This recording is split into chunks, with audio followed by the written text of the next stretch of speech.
কি করো? বন্ধুদের সাথে তোমার না ভুলে আসলাম, আফিসকের সাথে আড্ডা দেব। বলছো তো কি হয়েছে? জিজ্ঞেস করলে ক্ষতি আছে? না, ক্ষতি থাকবে কেন? হোয়াট এভার বলো। না থাকো, আড্ডা দাও, পরে SMS দিব।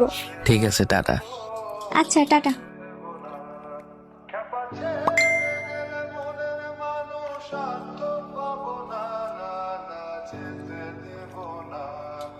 ওই দুপুরে খাইছিলা? আমি জিজ্ঞেস করতে ভুলে গেছিলাম। হ্যাঁ, খেয়ে তারপর 5 মিনিট রেস্ট করে তারপর আসছি ওগো কাছে। তুমি খাইছো? হ্যাঁ খাইছি। শরীর ভালো আছে তোমার? হ্যাঁ আছে, আলহামদুলিল্লাহ।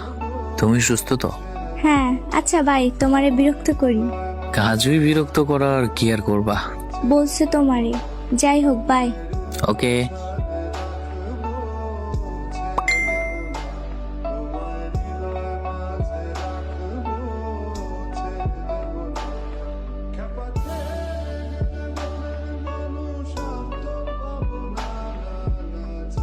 আশিক। আর কি বলা বাকি? না তেমন কিছু না, শোনো, বাহিরে উল্টাপাল্টা কিছু খেও না, আর বাসায় সাবধানে আসবে। কোনো মেয়ের দিকে তো ভুলেও তাকাবা না। যদি শুনছি তাহলে তো জানোই কি করব। আচ্ছা, কোনো মেয়ের দিকে তাকাবো না। হ্যাঁ, মাথায় যেন থাকে। আর শোনো, সাথে টাকা আছে? বন্ধুদের সাথে যে ঘুরো, টাকা খরচ হইব না? সাথে আছে কিছু, সমস্যা নাই, চিন্তা করতে হবে না ওইটা নিয়ে। আচ্ছা, তোমার বিকাশে 500 টাকা দিই, তুলে নিও। আরে না, প্রয়োজন নেই, টাকা আছে। আচ্ছা, ওটা রেখে দিও। আমার সাথে দেখা করলে তখন আমারে ফুচকা ঝালমুড়ি খাওয়াইও। ওকে, চিন্তা করতে হবে না ওইটা নিয়ে।